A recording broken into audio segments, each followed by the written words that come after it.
What's going on, YouTube modeling community? Pappy here at West Georgia Rods and Customs.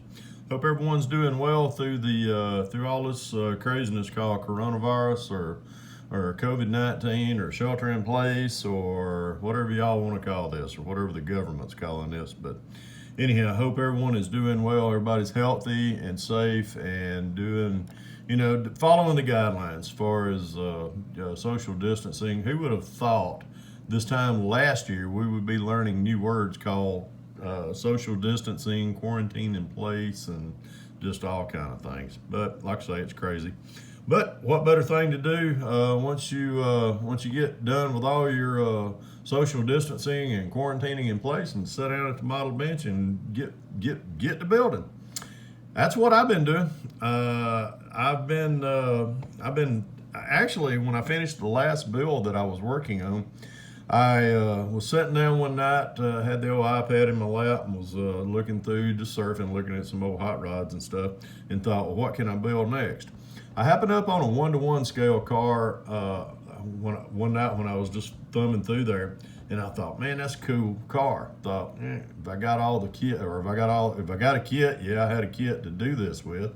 Do I have all the other parts to do it with? So after about maybe an hour of plundering through parts and other kits, it took about 3 kits to actually build this, to kit bash this car. I just went ahead and started on it. If you follow my Instagram page at West Georgia Rods and Customs, you've been seeing what I've been building. But if you're new to Instagram, if you're not on Instagram, you're new to my channel, or if you've been or if you watch my channel, you see what kind of builds I like to build.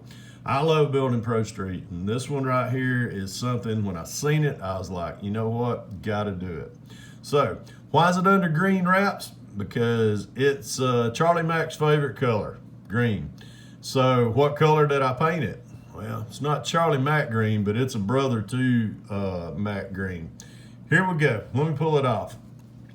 There we go. It's a 1969 Chevrolet 69 Yenko Nova. And the 1-to-1 scale car that I seen, it had, the only difference between this and the 1-to-1 scale car that I built, it had a black vinyl top. Give me a hand, Scully, up there. I know you're tired. But the top of it was just a black vinyl all the way down right here, and I didn't want to do that.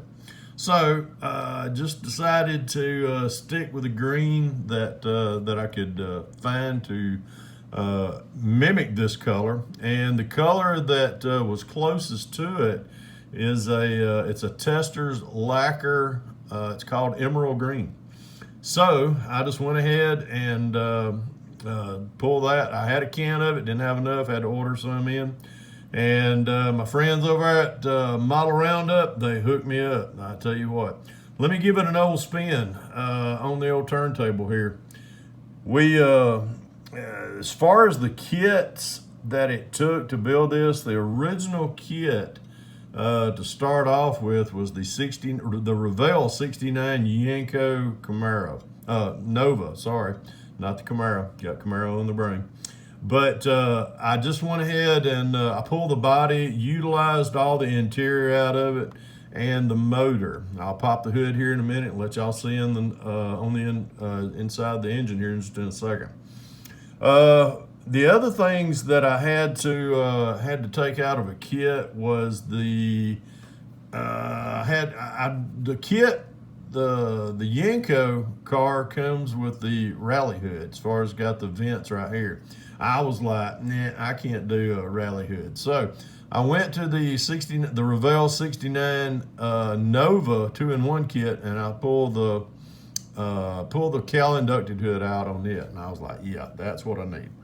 So with that being said, I just went ahead and got everything prepped up as far as the interior. The interior, I used the bucket seats in it and the dash and the door panels, and that was it out of that kit.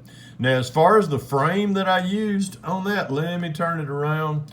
I tell you what, before I turn it around, let me take the let me pull this hood off right here.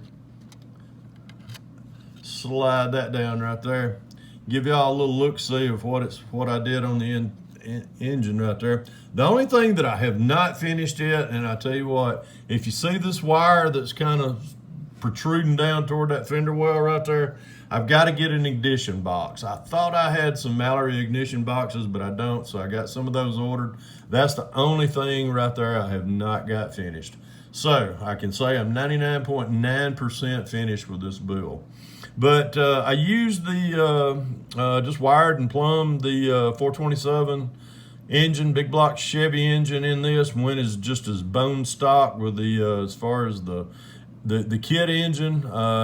Like I say, all I did was wire it and plumb it. I did, however, I cut in order to get this car down as low as I did, I had to take the inner fender wells out. So cut all those out, but I was able to utilize and use the existing old core support and radiator and the whole 9 yards. Now, as far as the frame itself, let me spin this around and I'll give you a little little look-see under the bottom of the car. The frame that I used was out of the 67 Chevelle Pro Street kit. Let me come up here from the top, and if you can see right there on the mirror, that frame right there all the way as far as the rear end, the front suspension, the whole 9 yards, that is out from under the 67 Chevelle Pro Street. I think now the only thing that I did use out from the original kit is the exhaust right there, but it took a lot of modification to get those to fit. So we did that. Let me tip it back down, give it another little spin. 3 kits to go into one. I was sitting there, I was waiting on the worst to happen, and waiting on something not to fit, something to possibly break or what have you. But this kit, it went together so smoothly, and this is one that I'm very proud of. This one, like I say, it went together well. Everything as far as the paint, didn't have to do anything crazy with the paint. The interior colors that I used, I did the two-tone. Just did a two-tone interior in it. I'm not going to try to drill into there to see it, but if you want to see the interior pics, look at my Instagram page at West Georgia Rods and Customs, and you'll see the interior pics. But the interior colors that I did on this, it's just a NATO black. As far as NATO black, semi-gloss black, and olive green. If you can tell, the olive green inserts is what's in the center, and the outer edges and the dash and all that is the semi-gloss. As far as the NATO black was on the frame. I flocked the interior, did seat belts, whole 9 yards, utilized the original dash that came in the kit, and the whole 9 yards with it. But like I say, it turned out interior. If you want to see the pics of it, go to the Instagram page, you can see it. Did bare metal foil. This is not a Molotov pin. I did bare metal foil around the windows, the trim right here on the rain gutter, the whole 9 yards. The other things that I did with this kit right here, ordered in a model car garage photo etch kit, which the badging that's right here, and as far as back here on the back bumper back here, that's all photo etch that I did right there. Did bare metal foil as far as around the marker lights here and up here in the corner. As far as the wheels, I just took the kit wheels and just put them inside into a set of sleeves that come from the Chevelle kit, and man, I tell you what, turned out beautiful. So there she is, guys. Let me give you another once around right there. Just let me know what y'all think about her. And there she is. And like I say, it's not a hot rod from West Georgia Rods and Customs until that plate right there is on it.